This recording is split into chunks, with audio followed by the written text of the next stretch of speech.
In 1982, the band Christian Death released one of the early monumental goth rock albums, Only Theater of Pain. Led by Ross Williams and backed by Rick Agnew, James McGurty, and George Bellinger, the group didn't last very long in this incarnation. As things go, the band fell apart around Ross, who would employ new band members Valor Kant, Kitana Damone, David Glass, and a revolving door supply of bassists. In classic band hierarchy, the crown usually goes to that one member who's been around the longest, with long-term projects perhaps replacing band members less for new creative visions, and more because of a necessity for having someone playing that goddamn bass during live shows. Sometimes, a band is just one person handpicking a ragtag bunch of musicians for every new project, a mantle for a brand more than a collective identity.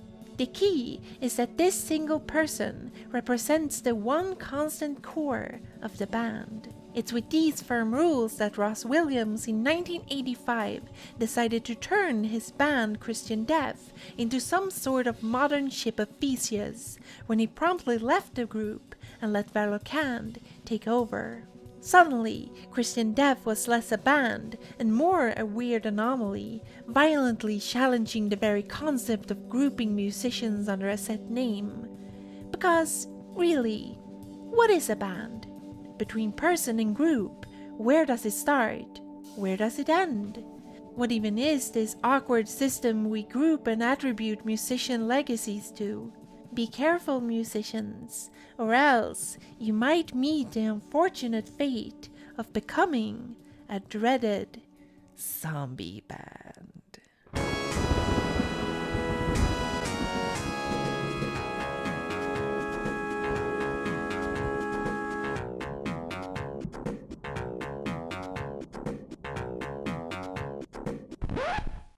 The modern idea of a band has its roots in the orchestras of classic times, or really any instance where more than one person felt like playing music together. During these times, there was a super clear distinction between the composer, the conductor, and the musicians. One wrote the music, one directed the performers, and one played the music. If you were to join your local orchestra even today, it's more a loose collective of people playing music under the same roof. You're not necessarily bound by a core organizer, as much as just all of you living in the same vicinity and having an interest in working together. This tradition was still a firm root during the birth of popular music, when bands shrunk in sizes and the composers were part of the performance.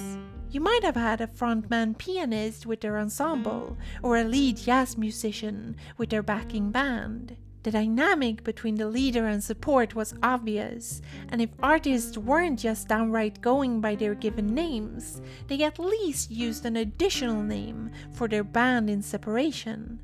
Louis Armstrong and the Hot Five, Hank Williams and the Drifting Cowboys, and Buddy Holly and the Crickets. There was a main musician, with a less pronounced bunch of helping performers. Over time, the individuality of these groups and the idea of a more flat hierarchy, with none of the lead ego-tripping, grew.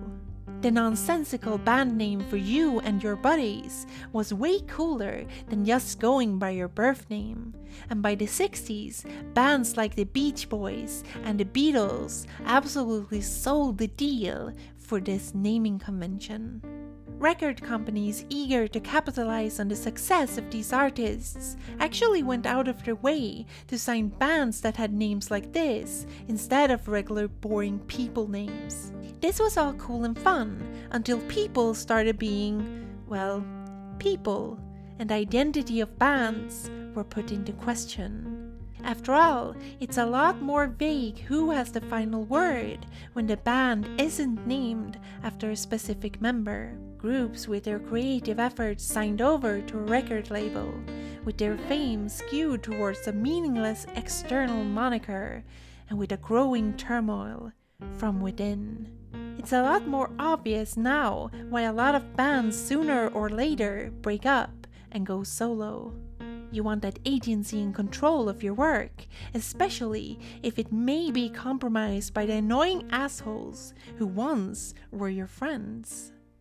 So in the extremities of 80s bands, you have the gelatinous blob that is Christian Death, a band that has no definition and can never die, versus say the Smiths, who will never ever regroup because of personal conflict. The problem with the awkward nature of bands is that no matter how they fall apart, both ownership of the material and the very identity of the group is up in the air. Opposed to a Christian Death show, you'd know exactly what to expect from a theoretical Smiths reunion. That identity is so firmly established by 40 years of cultural history that any tampering with it would be downright alien. But such is the conflict between death and perpetual movement.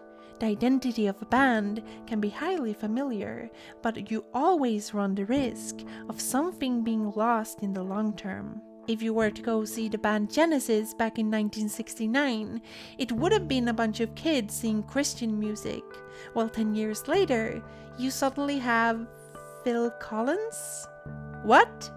And that pales in comparison with the intense contrast of Pink Floyd 20 years down the line, where what once was a jolly psychedelic rock band now was David Gilmour keeping drummer Nick Mason hostage in order to righteously label his guitar wankings with the Pink Floyd tag. You can't make this shit up. When you start prodding at the concept of a band, the entire foundation breaks. In both a legal and cultural sense, the idea is ridiculous. When compared to visual art, literature, film, or games, this practice has no real equal. Even for massive projects, your work as an individual is still recognized even though you may not own a certain intellectual property. The slippery slope of companies and brand ownership is more understood than the thought that a tight-knit group of 5 or so people would seemingly morph into something else with the false pretense of still being the original. An artist's canon is firm for any other medium, but for the life work of musicians, more often than not, it's gonna be compartmentalized into whatever they did on their own individually and as a given band. A band name that indeed can go on without their control and become anything, really. And that is the true horror of the zombie band. That someone else could appear and occupy your legacy, put on a live show and flaunt your old brand, play their own songs, or God forbid, play your songs. This could easily border on straight out fraud, but here we are, normalizing it. But of course, fans usually have their facts straight. They can safely point out the band's legendary golden age, where their collective creative peak was reached. Everyone involved gets their due recognition, and every subsequent live show tends to have 1 or 2 favorites performed from that era, no matter how long ago it was. It doesn't matter that Christian Death is something else entirely today. Their debut album is still the big classic, the one people know. So in practice, a zombie band is a band that has in some way lost or drastically altered its identity due to the odd conditions that shape the very concept of bands in themselves. It is dead, but still going, perpetually moving in a state unrecognizable from its original shape. The hypothetical talks about what would happen if that legacy would be compromised by something else, something that restructures the very idea of what this band is and what they're known for in the public eye. Like, what if the departure of a member from a cult band drastically altered the direction of it, where they made something completely different and broke into the mainstream? Well, that was the story of Mercury Rev, a small neo-psychedelic noise rock band in the early 90s, who used their backdrop of nostalgic sunshine tunes against hazy walls of feedback. energetic pop tunes would evolve into mists of shoegaze guitars, embracing that comfort of feeling a sound wave in the entire body. Like slowly sinking into a hot tub, the long-form sonic explorations of early Mercury Rev were a musical representation of submerging yourself into a summery fever dream. Take the opening track Chasing a Bee from their debut album Your Self-Esteem, a pun on your self-esteem being as non-tangential and formless as steam. This title drop occurs within the song and forms as a sort of reassuring mantra for the narrator in their insecure and at times morbid longing for love and lust. What's striking about Chasing a Bee and a lot of early Mercury Rev songs is that they are, in their foundation, not necessarily rock songs. The main melody is provided by flute player Suzanne Thorpe, as jolly background vocalists sing along, maintaining that flowery background of summer warmth. It's got a sort of kitschy 60s and 70s nostalgic vibe to it, harkening back to old children's media from the era of the musicians' childhoods. This instrumentation is perhaps one of the most characteristically Mercury Rev things, and often serves as the fleeting bright side of any song. The way the band counters this very optimistic and carefree aura is by utilizing the instrumentation of rock guitars, not for melody, but texture.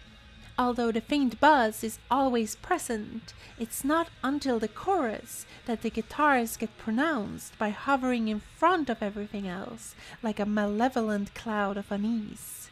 This is further mutated whenever the vocals start talking about fear and doubt, at which point the noisy guitar jangle starts thrashing and raving. This anxious storm of sound becomes not just a figurative representation of the conflicting theme of the lyrics, but also a tug-of-war between the bright backbone and this new shapeless release of emotion. With a song like Chasing a Bee, Mercury Rev manages to tell a story, not just through its lyrics, but also with how the instruments play off each other. Of course, it's probably somewhat mandatory that you have an appreciation for music as texture. That is, the long-form sound a note makes when it is dragged on and on. The idea is that the simple beauty of feedback chaos a droning electric guitar can make is always organically unique.